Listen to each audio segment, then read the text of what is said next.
friends, it's me, your friend James, and I'm sorry we haven't been around in a while. I've just had some other things I've had to focus on, but I'm excited to be back with you and sharing some new things that I've learned. And I'm going to try to, as best I can, have a new episode posted every other Friday. So if you are not a subscriber, please click the subscribe button and join us for that. And another thing I've been focusing on is synchronizing my different social media accounts. And you can reach me on social media at on Facebook, Twitter, Instagram, and Pinterest at the name James H. Boyd TN for Tennessee. I will say this about Facebook. I do get a lot of spam requests. If you send me a Facebook request, please drop me a little personal message to let me know where you found this, and so that way I'll know it's coming from one of my Legacy friends. And of course, this is my personal social media. We do have a Twitter and a Facebook account for the Legacy also at the Legacy 2017. And I may at some point decide to give Snapchat a try. I haven't decided yet. If I do, I'll let you know. But getting back to our study, our past few lessons have drawn mainly from the Gospel of John, and the reason for that is out of the four Gospels, John is the only one that gives detailed information on the first year of Jesus' ministry. The rest start about a year in. So today we're going to shift gears into the Gospel of Luke, and we're going to watch Jesus reveal his mission statement. He returns home to Galilee in the power of the Spirit, and by that time word had spread far and wide about him. And this would start about a year and a half of ministry in his own home region. The people loved the profound teaching he was doing in the synagogue, so finally he comes to his hometown and goes to the synagogue there, where he'd worshiped countless times while he was growing up. Now notice the text says Jesus came to the synagogue as was his custom. Some will get the attitude, I don't need to go to church or public worship, I can worship God on my own.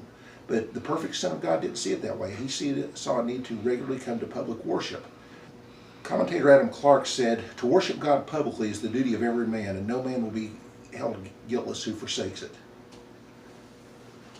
The custom was there will be 7 scripture readings during the synagogue service. The first will be done by a priest, the second by a Levite, and the other 5 would be by Israelite lay people.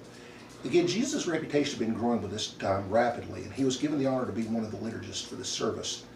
The Shazan, or the minister of the congregation, hands him the scroll for the prophet Isaiah. Now, some have suggested that Isaiah was deliberately chosen for Jesus because it was considered the most difficult of the prophets to explain. And knowing Jesus' reputation, they wanted to make sure he was up to it.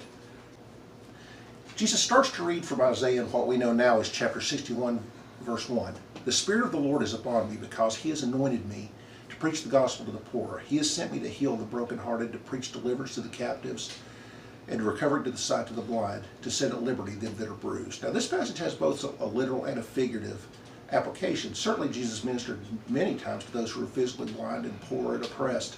But there's also a metaphorical side to it as well. For the people outside God's grace, in Revelation 3:17, Jesus speaks to a group of people who thought they were rich and had everything they needed, but really they were, spiritually speaking, they were wretched and miserable and poor and blind and naked.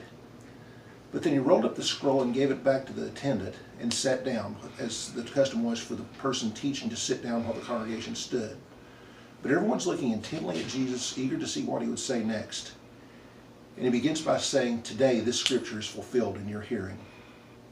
In other words, he was applying this prophecy about the coming of the Messiah to himself. The long wait was over, the time of salvation was here at last.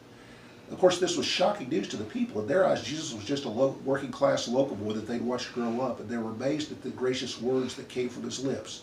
"Is this Joseph's son?" they asked. But as we'll see in our next lesson, this wouldn't last long. So until next time, I ask that you please subscribe to our channel if you haven't already, like, comment, and help spread the word. In the meantime, keep it real, friends. Thank you for joining us.